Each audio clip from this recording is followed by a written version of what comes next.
Hey guys, welcome back to another video. Corona virus जो कि अब तक बहुत सारी कंट्रीज़ में बड़ी स्पीड के साथ जो है वो फैल रहा है। यही वजह है कि गवर्नमेंट्स लेवल पे या फिर हर ऑर्गेनाइजेशन जो है वो इसे ट्रीट करने के लिए अपने अपने लेवल पर कोई ना कोई चीज़ इन्वेंट कर रही है। अगर हम बात करें मेडिसिन कंपनीज़ की या फिर मेडिसिन से रिलेटेड जितनी भी ऑर्गेनाइजेशन है वो इससे निपटने के लिए कोई ना कोई वैक्सीनेशन वो तैयार कर रही हैं ताकि इससे निपटा जा सके।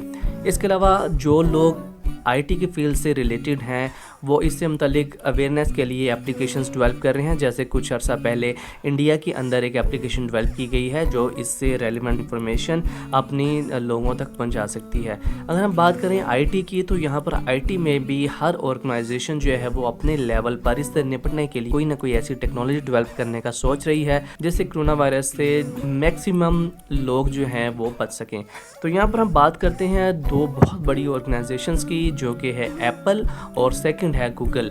अगर हम बात करें दुनिया में स्मार्टफोन के यूजेस के लिहाज से तो यहाँ पर हमें सिर्फ दो ही नज़र आते हैं ऐसे ओएस जो कि तकरीबन हर एक स्मार्टफोन पे यूज़ होते हैं। फॉर एग्जांपल जो लोग आईफोन यूज़ करते हैं तो वो iOS यूज़ करेंगे अपने स्मार्टफोन्स में, और इसके अलावा जो बाकी लोग बचते हैं जो स्मार्टफोन यूज़ करते हैं वो डेफिनेटली यूज़ करेंगे एंड्रॉयड को। सो इसके अलावा कोई और मोबाइल फ़ोन के अंदर ऐसा ओएस हमें नज़र नहीं आता जो कि किसी स्मार्टफोन के अंदर यूज़ हो सकता हो। सो इन दोनों ओएस को डेवलप करने वाली जो कंपनीज़ हैं वो अब दोनों मिलकर काम कर रही हैं ताकि किसी ना किसी सूरत में कोरोना वायरस से लोगों को बचाया जा सके। तो यहाँ पर खबर सामने आती है कि एप्पल और गूगल जो है वो मिलकर एक ऐसी एप्लीकेशन जो है वो डेवलप कर रही हैं जो कि यूज़ करेगी ब्लूटूथ को, और इस एप्लीकेशन को डेवलप करने के बाद iOS में और एंड्रॉयड दोनों में यूज़ किया जा सकता है।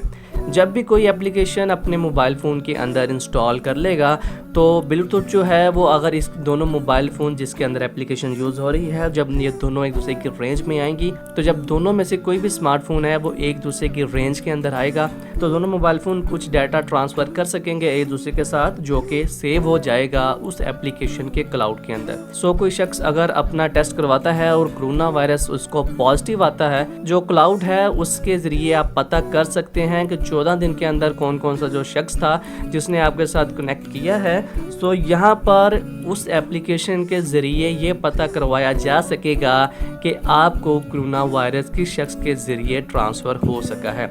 सो यहाँ पर एप्पल और आईफोन ने इसको ऑफिशियली जो है वो अनाउंस कर दिया है और इसके ऊपर काम जारी है। सो इसके ऊपर काम जारी है, देखते हैं गूगल और एप्पल इसको कब ऑफिशियली लॉन्च करते हैं। So this was all about this video. आप अगर न्यू हैं तो चैनल को सब्सक्राइब कर लीजिए, उसके साथ बेल आइकन को भी दबाइए ताकि जब भी मैं इस तरह की कोई इन्फॉर्मेटिव वीडियो आपके साथ शेयर करूं तो आपको उसका नोटिफिकेशन मिल सके। सो अब तक के लिए इतना ही, अगले किसी और टॉपिक के ऊपर वीडियो के साथ मिलेंगे। अल्लाह हाफिज़।